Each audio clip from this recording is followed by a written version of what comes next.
I was asked a question about numerally and the whole business of Nitro, and I'm pretty sure that some of you haven't heard about what that is and what we're doing with it. So a bit of history. As you know, in addition to sort of mainstream .NET languages such as C# and VB.NET, actually you can no longer call VB.NET mainstream. I think the user base for VB.NET is so small as to be almost invisible nowadays. But there are other languages that are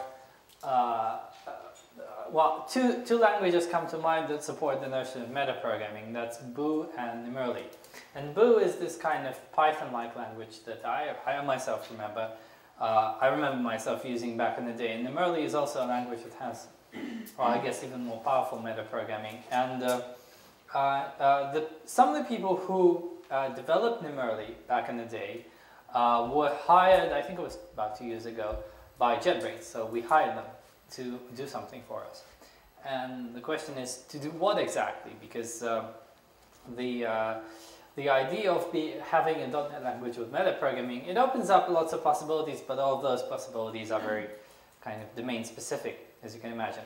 So the problem for us as a company who is basically has to interpret all sorts of languages is how do you define the grammar for those languages? How do you create a formal definition?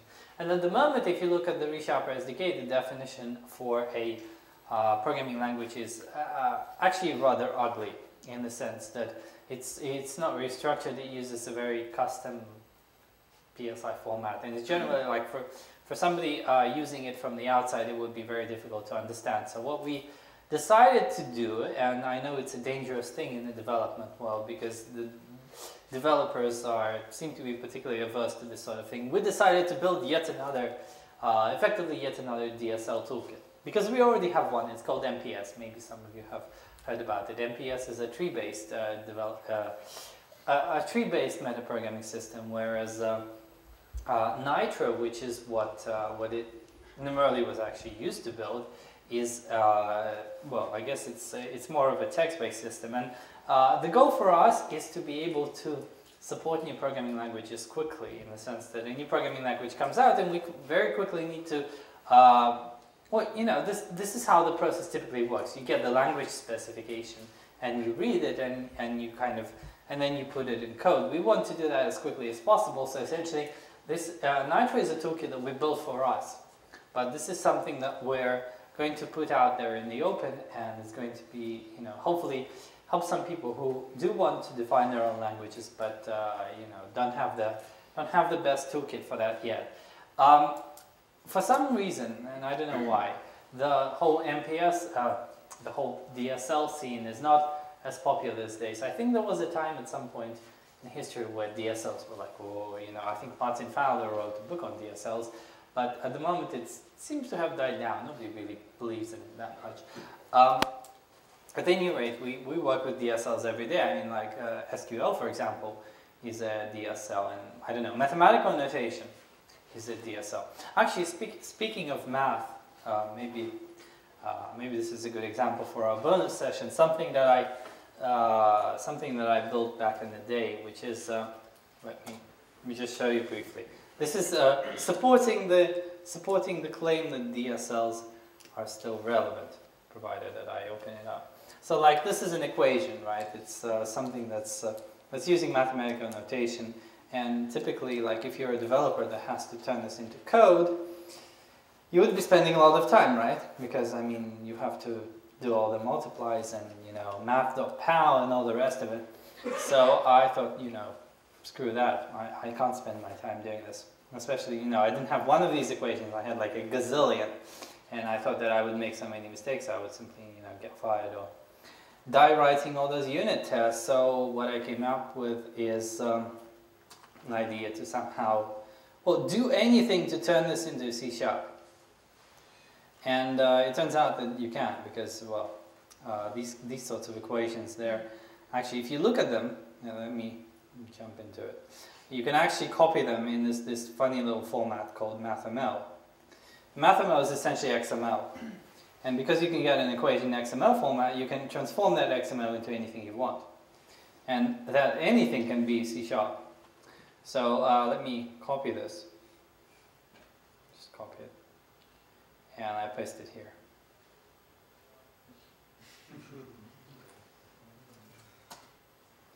Yeah, you guessed it. It's ready to go basically. And you can even do all sorts of optimizations. I have a whole separate talk on optimizing this stuff. Like for example, if you have like a floating point value to an integer power, you can specify the power inlining. So if I say 4, it becomes like t times t times t times t, that sort of stuff. Moral of the story here is that by doing DSL transforms, you could save yourself several months maybe of work in this case. Let's have another example, also a lot of fun. Okay, so this time we have Excel instead of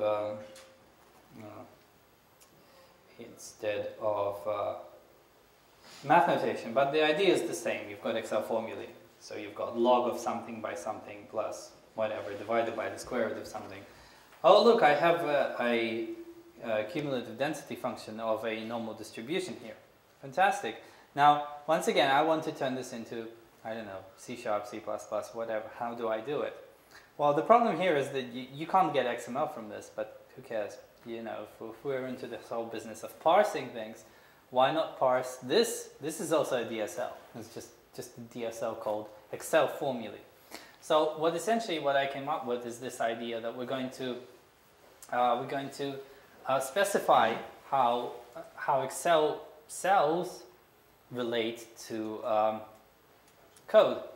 So for example, I could select these 4 elements, and I could say, well, this is going to be an entity, which is let's call it params. And I could say, well, this rate here is going to be a constant value. So let's have it as a constant called R. And then these calculations can also show up in some other entity. I don't know, results, I guess. You'll notice the naming here is kind of automatically generated, and data types and everything. So you do all that, and then with a single press of a button, you get, like, for example, a C++ file that uses the right, boost math libraries and all the rest of it to calculate all those normal distributions and whatever. Once again, what does this give you exactly? Well, Excel is actually a superior modeling tool to just about everything else, because as soon as you change something, it kind of recomputes the world. So for figuring out the results of a calculation, it's much better. But then you want speed, because Excel isn't very fast, and because you might want to actually ship, like, I don't know, a Windows application where you want some of those calculations. So you generate code, and that's what you would call a domain transformation. You effectively transform the domain of mathematics or transform the domain of Excel into something that's ready to be compiled straight away into whatever programming language. So just trying to support this idea that building DSLs hasn't really, well, building or interpreting DSLs hasn't really gone out of fashion. It's still very relevant, provided you're prepared to do it. One of the things I really like showing, and I'm going to be jumping topics here because that's what happens in a bonus session, is code generation generally, and you've just seen a lot of it. But I'm going to show the more down-to-earth code generation using Resharper, because Resharper as a code generation tool is just, unparalleled in a way. So as soon as I enable it, obviously, resume that. Well, you've seen the generate menu that I've showed, but now I actually want to, make use of it and generate lots and lots of stuff, and we'll talk about some of the crazy things that I did generate. Let's just do console application 1, the most popular project name in the history of .NET development.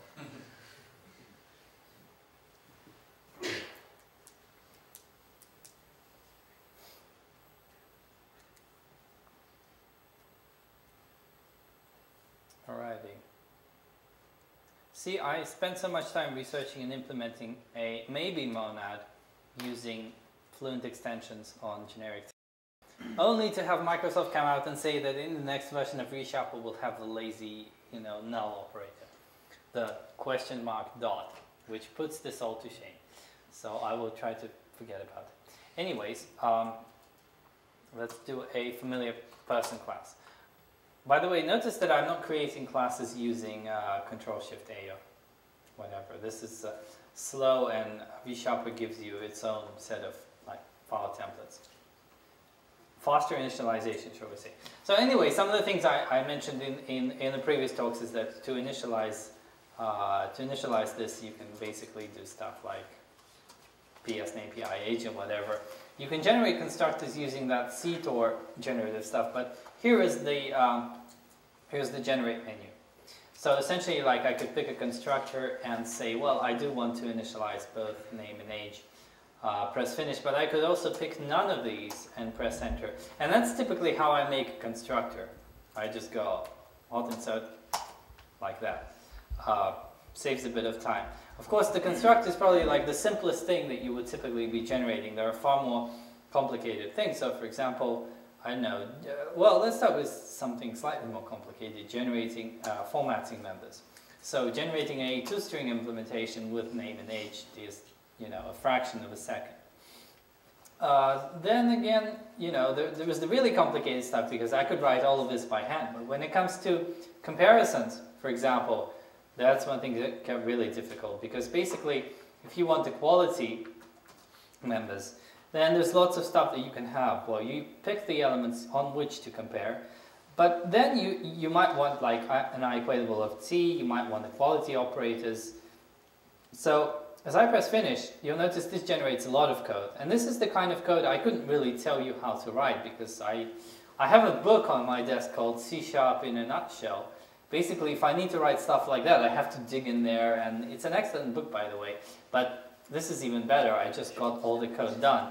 So as you can see, I've got the comparison methods for both generic and typed elements.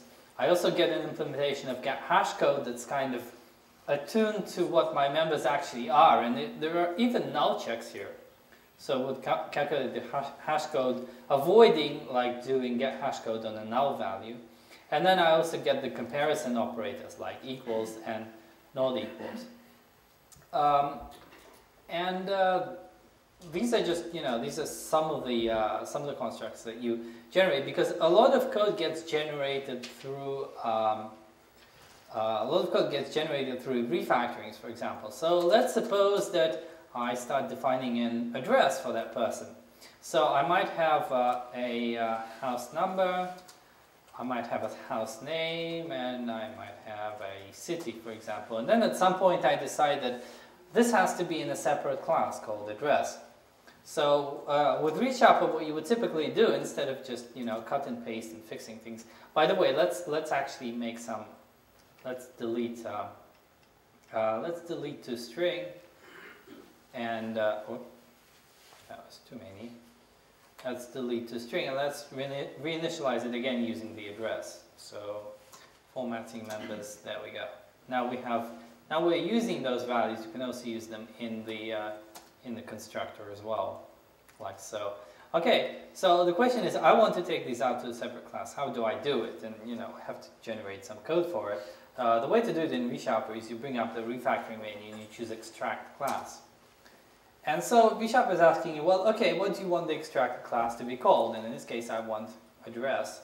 And I get to specify, you know, what elements do I want to extract and how do I want them to be extracted? Because the most obvious option is just to move them completely.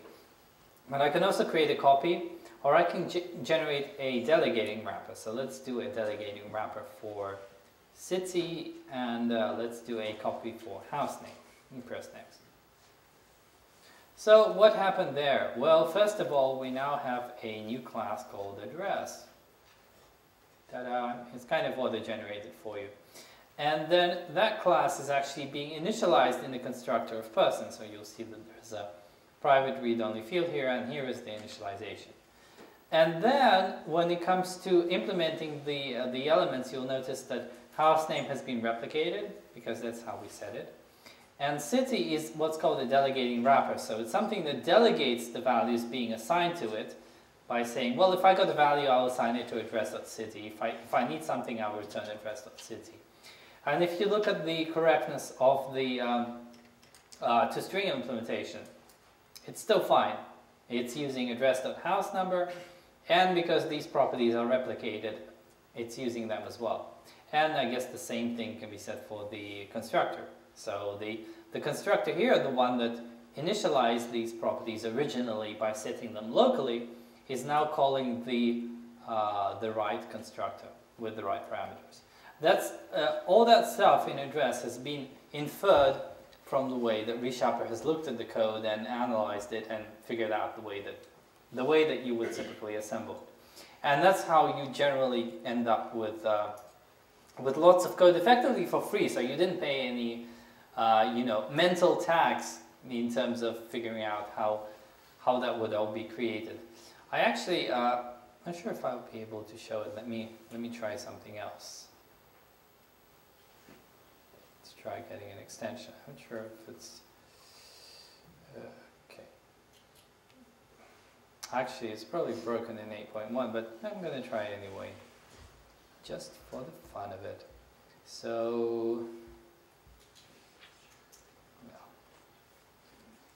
whatever was supposed to happen evidently didn't happen. Essentially, you can get plugins which support even more of this stuff, in the sense of supporting even more code generation. I'm actually going to try and, let me try and run it from source, because it's actually a lot of fun. So, let's kill this one, install, yeah, let's try again.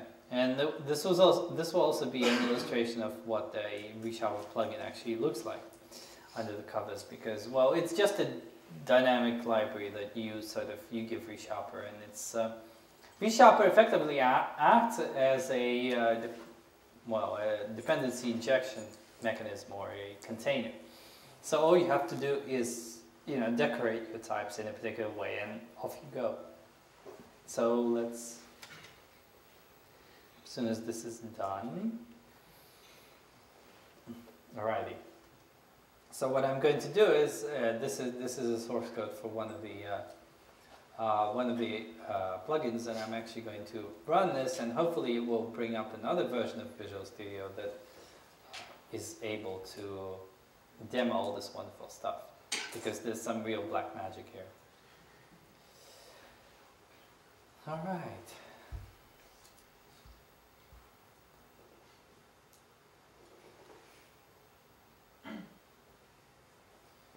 I think we can skip symbol loading.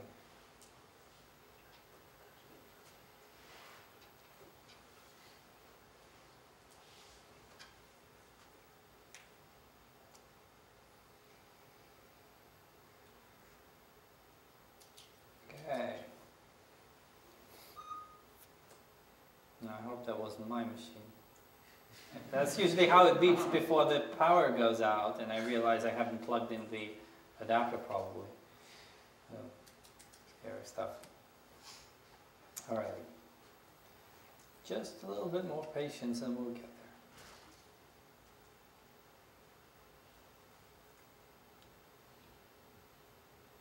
there. Anyways, I hope you're all fans of code generation, because I am. And I think that, like, if you extrapolate the development to infinity, then at some point in the future, everything is code generation, or at least most of it. And we're all obsolete. Of course, we'll be dead by then, but if we live forever, we would be obsolete and useless, because the machines would. In actual fact, that's already happening right now. You can buy systems which analyze textual requirements and generate code from them. So, how long do we have to wait until something even smarter comes out? Anyways, it will probably be JetBrains' fault that all this happens, because we're in the business of smart tools that think for you. So if at some point they turn into Skynet and try to take over the world, well, that's life. Meanwhile, I'm still waiting for this demo.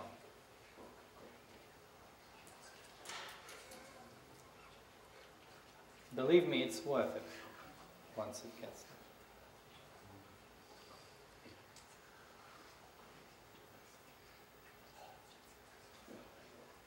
there. Yes, excellent. All right, let's see if it actually picked stuff up. Please. Yay. So, as you can see, there's a few more items in this list, and so I get to show more stuff effectively, and also, you know, argue with regards to some of the stuff. So let's suppose, for example, that you want to define an interface contract where the person class is read-only. What this means is you would effectively have the same properties, but they would only have a get and not a set. The way you can do it here is you can just generate a read-only interface and specify the properties that you want to be read-only. Press finish. What you essentially get is you get a generated interface with every property replicated, but only with a get. They don't have a set.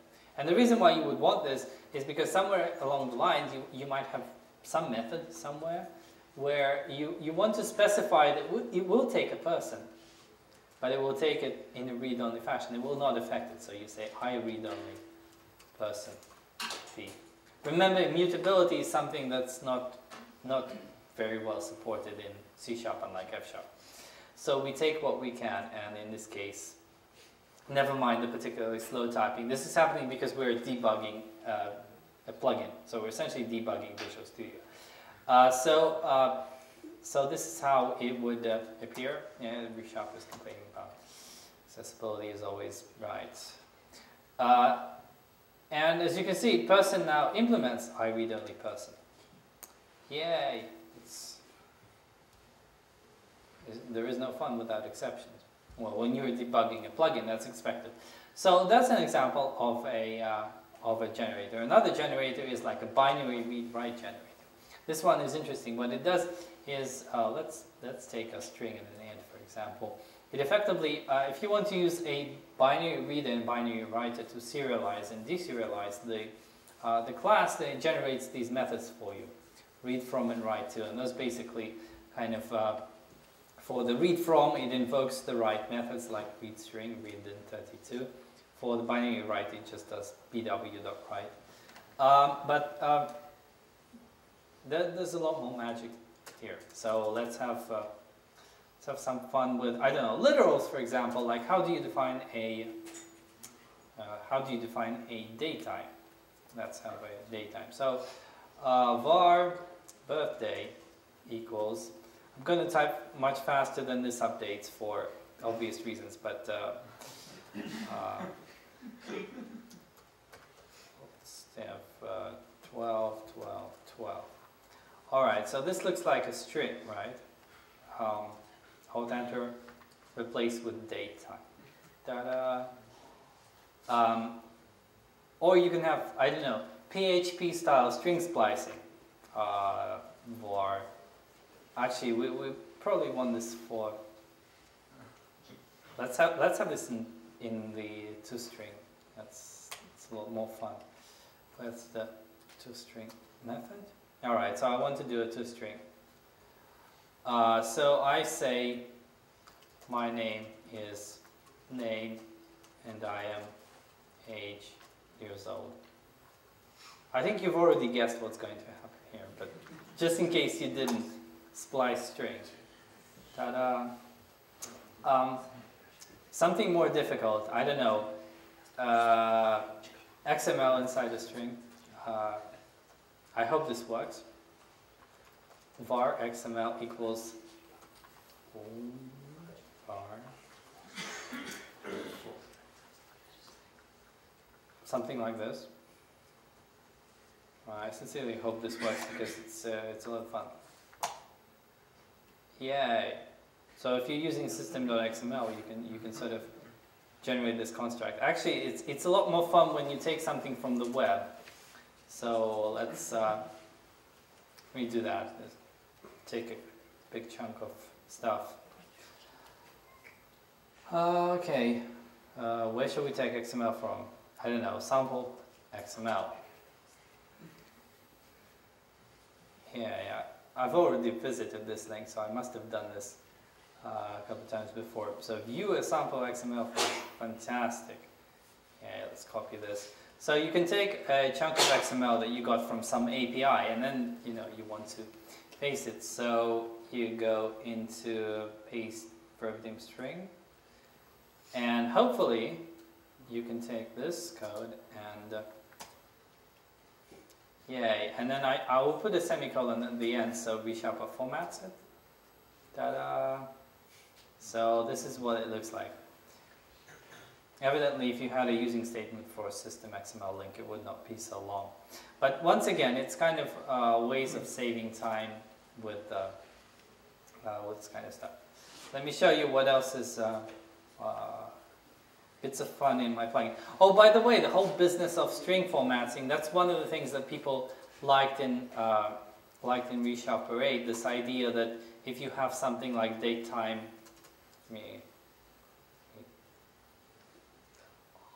not very fast at all, datetime.now.toString, for example. Be patient, this is debugging, lots of stuff in the background. Not indicative of true ReSharper speed, which I'm sure you know is awesome. So you couldn't detach from process. I probably should actually, or just get back to. Yeah, so this is one of the things that ReSharper helps you out with. Depending on the type you have, it gives you completion lists for the formatting specifiers. So like this is a datetime, so it can give you the formatting specifiers for datetime, and it can also tell you, what would the output look like. This is culture neutral, I think. And this is something that we have in version 8. I'm going to jump out of here as soon as I can. I just wanted to, I think there was a window here. Okay. Maybe not. All right, let's get back to reality, the first order development environment, and then maybe show some more tricks.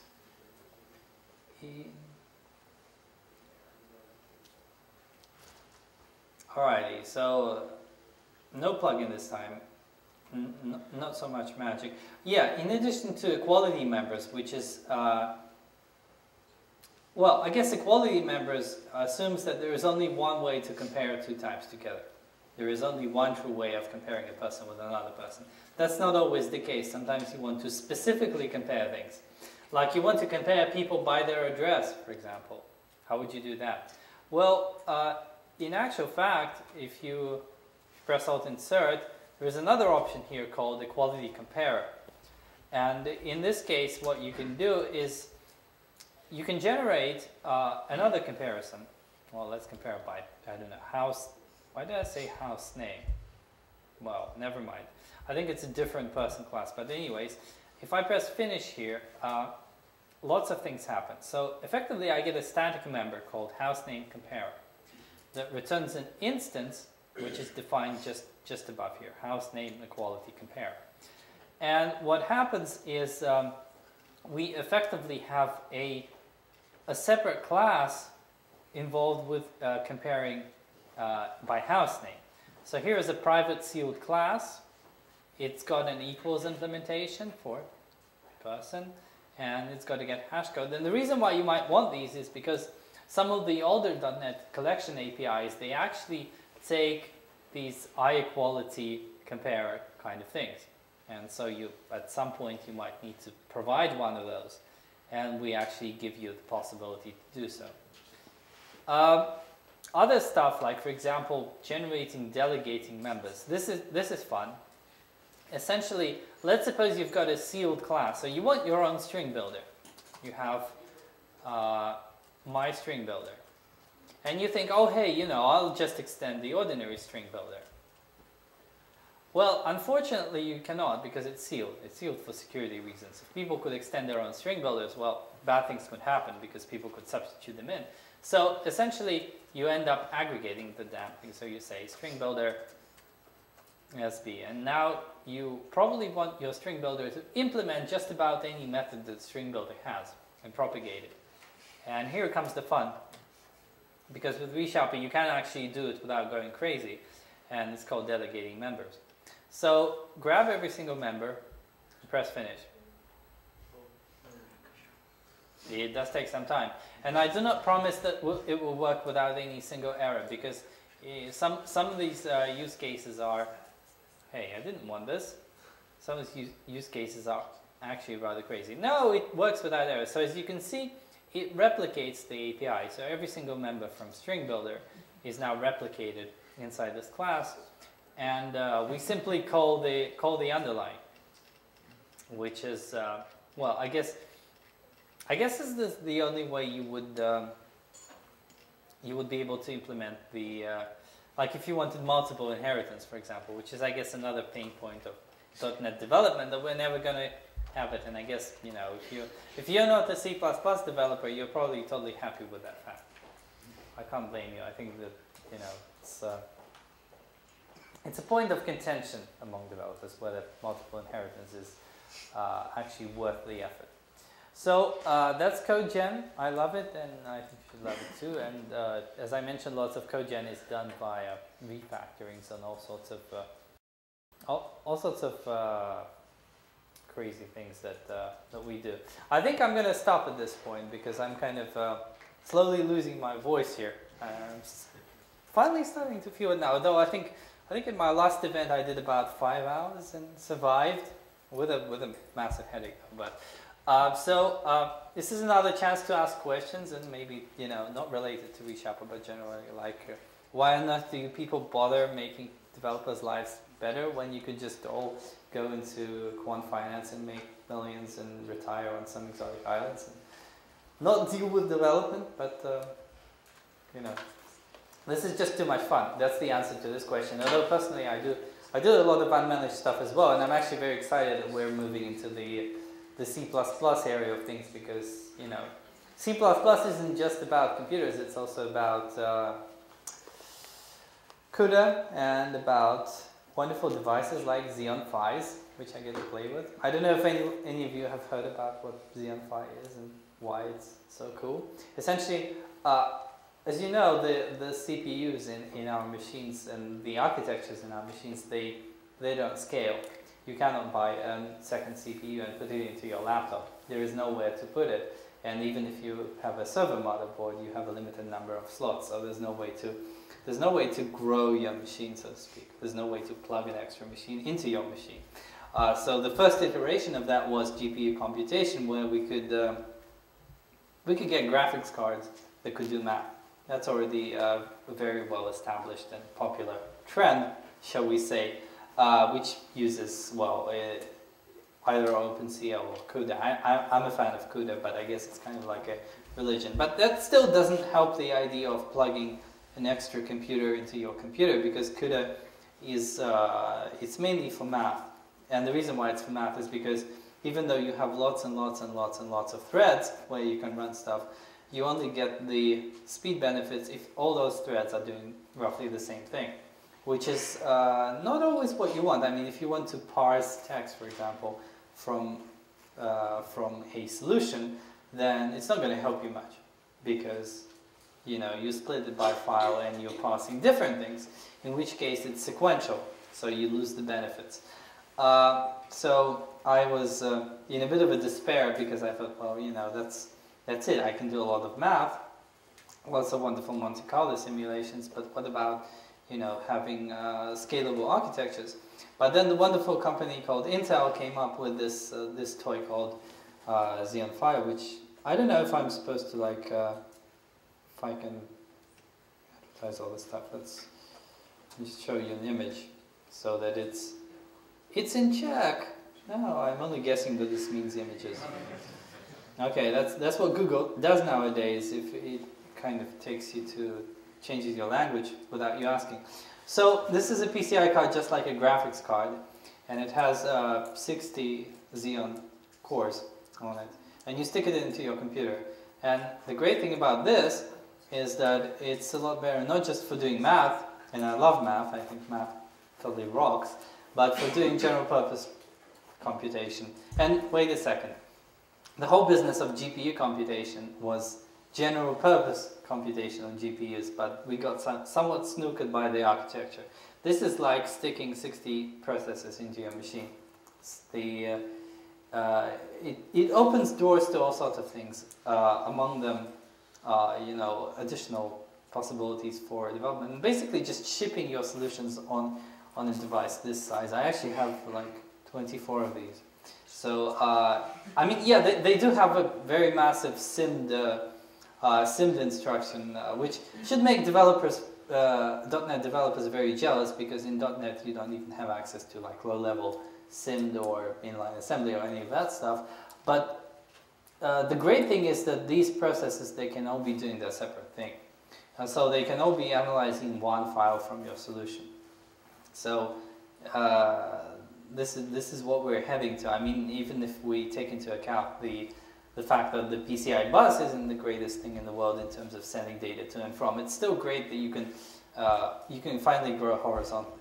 So in case you're wondering what the future is, and I don't know if it's the future of development, I think it's more a future of computation, then this is an exciting thing to look at. But I've gone off on a tangent because this was all supposed to be a .NET thing, and I'm talking about unmanaged stuff. So let me just say thanks for coming, and thanks for inviting me as well. Very happy to be here, and best of luck with your development. Once again, if you have any questions, throw them my way. I think I have a few t-shirts left in the bag, just in case. With that, thanks a lot.